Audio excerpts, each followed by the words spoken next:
Good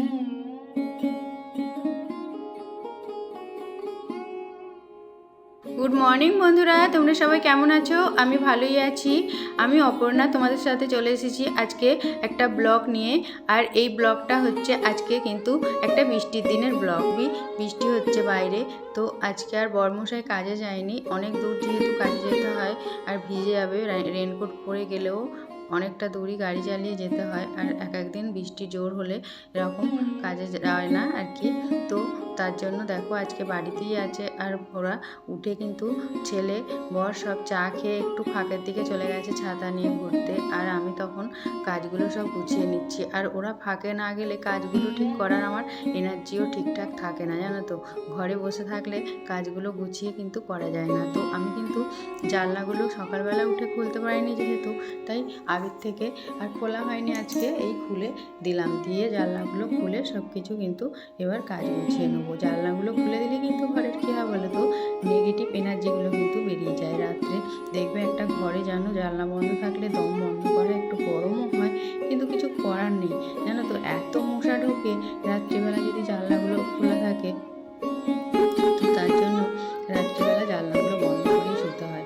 এবার তারপরে দেখো সকালবেলা জানলাগুলো সব খুলে দেওয়ার পরে আমি সব কাজকর্ম কিন্তু গুছিয়ে নিচ্ছি। এখন অনেকটাই বেলা হয়ে গেছে, যদিও বা সকাল নেই, প্রায় 9টা 9:30 মতো বাজে। তো তারপরে আমি এখানে চা কিন্তু খাওয়া হয়ে গেছে আমাদের। চা কিন্তু করে আগে খাইয়ে দিলাম, কারণ বাড়িতে থাকলে ওরা একটু আগে আগে চা করেই করে সকালে উঠলে। তো তার জন্য আগে থেকেই কিন্তু চাটা করে দিলাম। তো ওরা খেয়ে চলে গেল, আমিও এবার একদম নিজের মনের মতো করে কাজগুলো গুছিয়ে নিতে পারবো। ঘরের মধ্যে বসে থাকলে জড়ো লাগে, আমারও ঠিক কাজগুলো গুছিয়ে করাও হয় না। তো তারপরে আমি ঘর বাড়ি সব ভালো করে ঝাড়ও দিয়ে নিয়েছি বিছানাটা তুলে নিয়ে। তারপরে দেখো এগুলো আমি ফেলে দেবো বাইরে। আর এই যে ঝাঁটার ডগে এত চুল ওঠে যে সেই চুলগুলো গোটা ঘর বাড়িতে ভর্তি হয়ে থাকে। আর ঝাড় দিলে ঝাঁটার মাথায় আর তারপরে এই যে মোছাগুলো হয় ঘর মোছা, সব হতে জড়াবে। এত বিরক্ত লাগে আমার ঘর মুছতে গেলে, কি বলবো আর। তারপরে এই যে দেখো না জলটা, এটা হচ্ছে টাইম কলে যে জল এসেছিলো, সেই জলটা ভর্তি করার জন্য এখানে একটা বালতি বসিয়েছিলাম। তো সেটা চা খেতে বসে মনে নেই কারোরই, তো তখন ওই জলটা গোটা ভর্তি হয়ে দালান একদম ভেসে গেছে।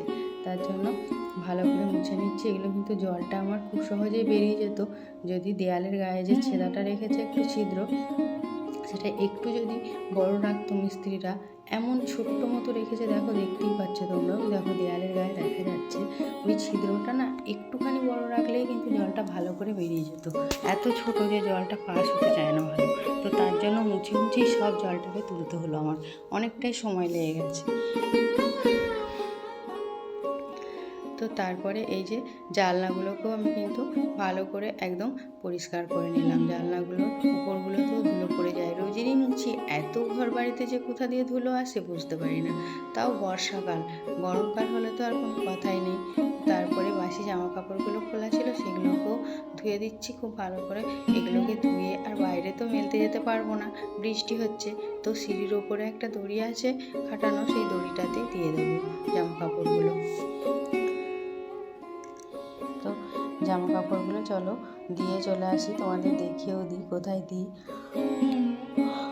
জামা কাপড়গুলো। এই দেখো এখানে একটা দড়ি খাটিয়ে দিয়েছে এটা কিন্তু মিস্ত্রিরা কাজের সময়তেই খাটিয়েছিল ওদের সুবিধার জন্য, লাইট টানানোর জন্য যখন ঘরের মেঝে হয় ডাইনিংয়ের। তো তখন কিন্তু সেই থেকেই দড়িটা রয়েছে। আর আমারও কাজে লাগে, যেহেতু এখনও পাইপ লাগানো হয়নি। তো বাইরের গেটটায় দেখো এবার খুলতে চলে এসছি, একটু খুলে দেখিয়ে দিই। আর বাইরে যেহেতু আমি কিন্তু ভোরবেলা উঠে রান্নাটাও করে নিয়েছিলাম বরের জন্য কাজে যাবে বলে, তো সেই রান্নাটা কিন্তু করার পরে ভাতের ফ্যানটা যে নেয় আমার কাকিমা শাশুড়ি, ফ্যানটা নিয়ে যায়। তো ফ্যানটা নিয়ে গিয়ে যে গামলাটা দেখো না বাইরে উপর করে দিয়ে গেছে। তো আমি বাইরে আর আজকে বাসনটা যেহেতু মাজতে পারবো না, বাইরেই বাসনটা মাজি দিনের বেলা। তো আমি ভাবলাম যে নিয়ে চলে যাই তুলে, বেসিনেই মেজে নেবো একবারে। বেসিনে গিয়ে সব বাসনগুলো আজকে মাজতে হবে। এখানে তো বৃষ্টি পড়ছে, ভিজে যাবো বাইরে মাজতে গেলে। কিন্তু আমার কিন্তু বাইরে বসে বাসন মাজলে বেশ একটু ভালো লাগে, কারণ একটু জোর পাওয়া যায়, বাসনগুলো চেপে চেপে মাজা যায়।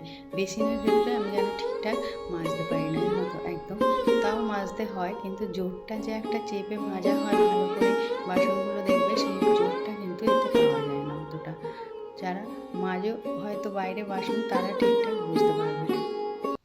আর কলকাতার মানুষরা তো সবসময় বললে হবে না, সবাই কিন্তু কলকাতার মানুষরা ঘরেই বাসন মাজে। তো তারা বলবে হয়তো যে তাহলে আমরা কি বাসন ভালো করে মাজি না? সেটা নয়, যার যেমন অভ্যেস হয়ে গেছে আর কি। আমার এটাই অভ্যেস হয়ে গেছে, আগাগোড়া বাইরে মাজি। তো বেসিনের ভেতরে এখন আমাদের কলের নলটাও ফিট করা হয়নি, তো কিন্তু তাও কিন্তু চালু না হলেও আমি ছোট বালতি করে মেজে ধুয়ে নিই এখানে বাসনগুলো, কারণ সবসময় বাইরে মাজাও হয় না। এই বৃষ্টি পড়লে যেমন, তারপর রাত্রিবেলার দিকটা তো আর বাইরে যাওয়া যায় না, তখন এই বেসিনের ভেতরেই সব মেজে ধুয়ে নিই।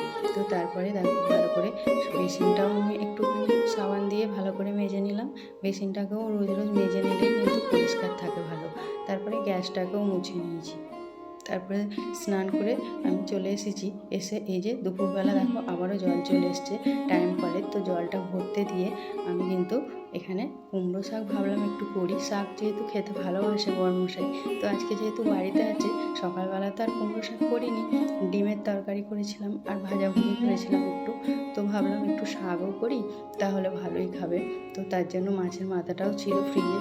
এবার গাছ থেকে একটুখানি শাক কেটে নিয়ে চলে এলাম। এটা আমাদের নিজেদের বাড়িরই গাছের শাক, তো নিয়ে এসে কেটে আর শাকটাকে বসিয়ে দিয়েছি। তো কুমড়ো শাকটা হলে কিন্তু খেতে একটু ভালোই লাগবে। শাক আমাদের এমনিও শরীরের পক্ষে খাওয়া রোজই ভালো একটু করে, কিন্তু রোজ রোজ আর শাকটা করা হয় না। ব্লগটা এখানেই শেষ করলাম। ভালো লাগলে ভিডিওতে লাইক, সাবস্ক্রাইব, কমেন্ট করতে একদম ভুলো না।